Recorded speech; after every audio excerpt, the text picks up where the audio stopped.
Okay, I'm Chief Tony Araujo. You got the spelling, but I'll say it again, A-R-A-U-J-O.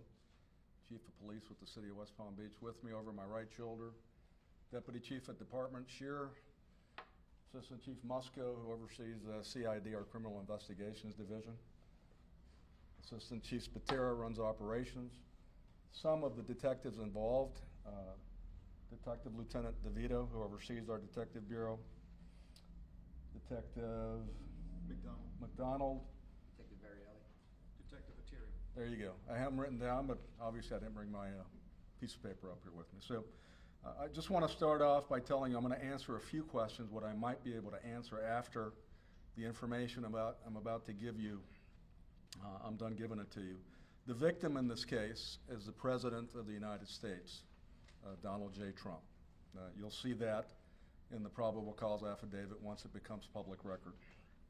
I want to give you a series of the chain of the events of how this happened and how we arrived at probable cause. It'll be a quick snapshot. So I want to announce the arrest of the suspect in this case. His name is Shannon Atkins. He's a male, 46 years of age, who resides in the city of West Palm Beach.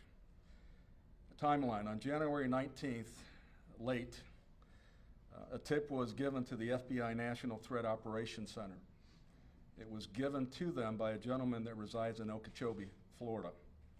He reported that threats were posted on Facebook. They were violent, rhetoric, political views, in his opinion, aimed at the president. Very early on January 20th, our West Palm Beach detective that's assigned to the FBI task force began working the case, and he too found the disturbing post. Some of the posts were Lincoln, JFK, Reagan, Martin Luther King, and Trump. Atkins posted, unfortunately, one is still alive. He wrote something to that effect. He also wrote another saying, "Bullets, please. Jesus, save America." Another one he wrote, "I've been banned from X because I said I hope and pray someone kills him. We haven't had an assassination in years." That gives you a flavor of some of the posts that this gentleman posted. After probable cause was established, we began our surveillance using our CID, our Criminal Investigations Division. Some of these officers you see up here are detectives, and our TAC unit. Mr. Atkins has 2 residences in the city of West Palm Beach. Just before 7:30 p.m. on Friday night, Atkins was stopped near one of his homes. He was driving a white 2013 BMW. When we placed him in custody, subsequently we found 3 baggies containing suspect cocaine in his pocket. They did test positive. He was arrested without incident. While being interviewed later, he admitted writing the Facebook post that said he was joking. Folks, this is not a joke. Nothing of that sort is a joke.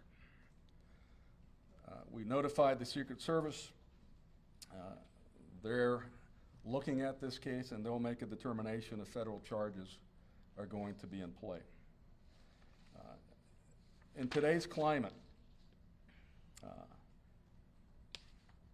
you really can't say things like this. We have incident after incident, example after example of when these threats become real.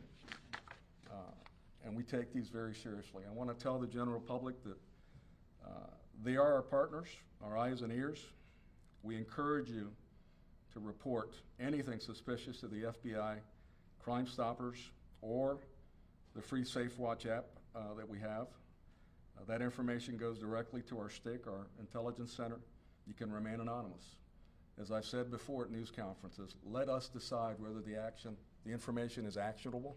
We'll determine if there's reasonableness to further an investigation. And in this instance, there was. Our detectives developed probable cause, and we made an arrest.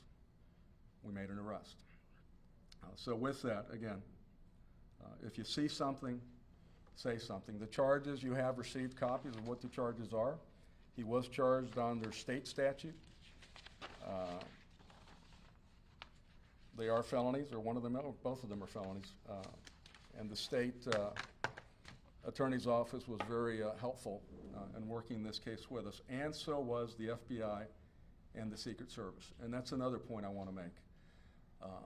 Working in partnership with federal law enforcement, local law enforcement, it takes all of us to keep our community safe. And in this instance, the system worked.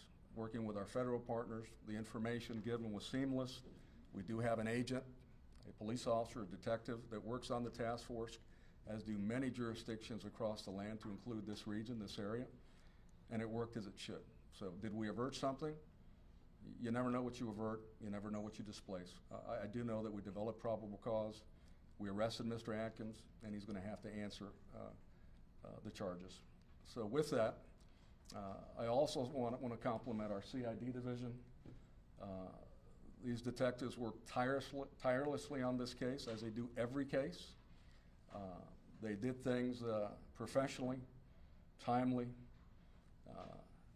and they effected an arrest when they developed probable cause. So thank you, gentlemen, for the job well done, and also the detectives that are not here that sustained the case also out there by conducting the surveillance. So with that, I'll take a couple questions.